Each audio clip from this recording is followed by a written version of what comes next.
Thank you, Judith. You are a global head of people sustainability and chief diversity and inclusion officer at SAP. So, Judith, you raised the goal for women in leadership positions at SAP from 25% to 30% in your first year. What is the main challenge to achieve this goal? The main challenge to achieve the goal is sometimes we have to change mindsets so that the obvious candidate isn't always the go-to candidate. A lot of times when you are thinking about your team, you may choose someone who you perceive as like you, and you really, or we need as managers and leaders to think more broadly about what are the skills that I don't have on my team and how can I look to develop someone who is very different from me. And that's a mindset re-education. So that's one challenge. Another challenge is that we're moving really quickly. The skills that we need really change. So we have to think a lot about the skills that we need on the team and how do we develop those skills. When do we need to go out and acquire them? A lot of times we'll hear that one of the challenges is the pipeline. And certainly there are some structural issues with the pipeline, but I really believe that women, that people of color, that people from different backgrounds are as capable as anyone else. And that if we do the work to source the talent, we'll find great people for all roles. And that's no less true in leadership roles than it is in any other role. So, diversity is a very broad theme. How does SAP turn these guidelines into action on a global scale and also into tangible metrics? Mm-hmm. So when I think about the idea of diversity, there are a number of ways that we can think about it. So we can think about diversity in terms of what I like to call inherent diversity. And so those are the things that we are born with. Those are often the things that we stop looking at. Things like your gender identity or where you were born. Those are things that are really hard for us to change. We can't change those things. But then there's another set of parameters of diversity, and that's our acquired diversity. That's the mix of skills, backgrounds, and abilities that we have. That's what we gain along the way. And so as we think about diversity, it's important that we recognize that everyone contributes to the diversity that we have at SAP. So we want to have people from a variety of backgrounds, but we also want people to have different skill sets and different abilities. So it's about thinking about the mix of those. Mm-hmm. And when we think about how do we identify where we spend more of our resources, we like to look at the concept of underrepresentation. So we can look at a population and say, well, what is underrepresented at SAP as compared to their representation in the labor market? Mm-hmm. And that lets us know we have an opportunity with women. We have an opportunity in some regions with people of color. We have an opportunity everywhere with differently abled. We have lots of opportunities. So we double down on the areas of underrepresentation, but underrepresentation as an idea is global, but practically what it looks like is going to vary by region. Perfect. And when diversity came into your life and your career, did you pursue the team, or it came as an agenda that you embraced for the corporative environment?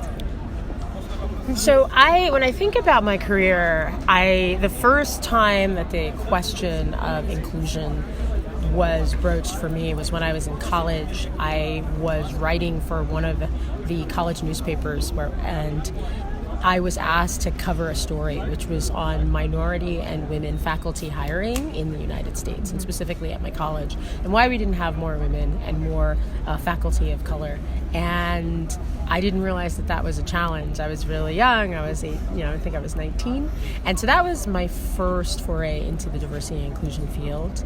And then I really didn't think about it for a long time, but when I made a shift, I was an academic, and I made a shift from being an academic to being in the corporate space. I was in HR. I worked for the corporate executive board, which was acquired a few years ago by Gartner, working in their HR practice, and we got some requests for diversity. So it was something that I had something of a passion about, something that I had pursued from an interest rather than professionally. And so I developed an expertise off the side of my desk, which allowed me to be able to answer some of the diversity questions for our clients, for our members at that time. And so when I had the opportunity to go out on my own with a partner and think about, well, what is an area I wanted to consult on, it really was diversity and inclusion. And after doing that, for about a year, my partner decided she wanted to be an executive coach, and I didn't. And so I was really fortunate to have applied for an opportunity at Google in their diversity program, and I spent almost 5 years as a diversity programs manager at Google. So that's really how my career in diversity inclusion began. Awesome. And SAP announced today here in Brazil, at the opening stage of SAPNOW Brazil, the Algorithm of Life project.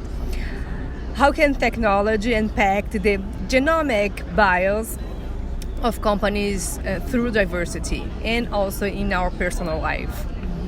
Yeah, it's a very complex question, right? And one of the things that really attracted me to SAP was that SAP was a company that was willing to look at inclusion challenges and say, can we apply technology to those challenges around inclusion, to those challenges around health, mental health, physical health, and I'm really fortunate. I have a portfolio that includes diversity and inclusion and global health and well-being, and we fully believe that we need a healthy and inclusive culture so that we can run our best. And so that means we need to use technology to help us do that.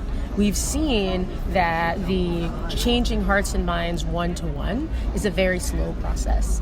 My hope is that by deploying the technology, deploying these algorithms, that we can speed up the process and we can be more effective. Female leadership movements have gained a lot of flashes lately. How do you see it? Male leadership movement around the world. You have the Me Too in the United States. We have a lot of different movements here in Brazil also.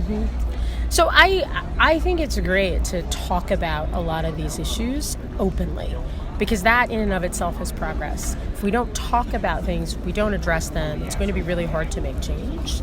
What I want to see is that the energy and enthusiasm from these movements goes from awareness to outcomes, to saying, we all know what the problem is. I think we've spent a lot of time recently talking about the problem, but now we need to say, okay, this is the problem and this is how we all work together to solve it.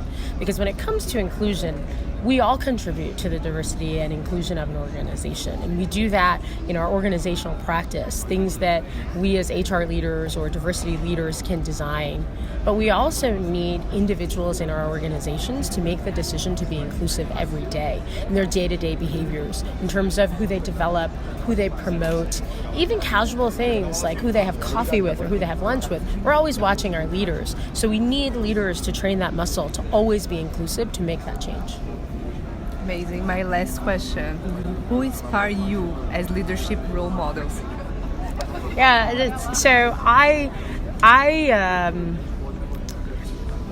really think about, when I think about the leader that most inspires me in the world, it's not a business leader, it's actually a political leader, and that was Nelson Mandela.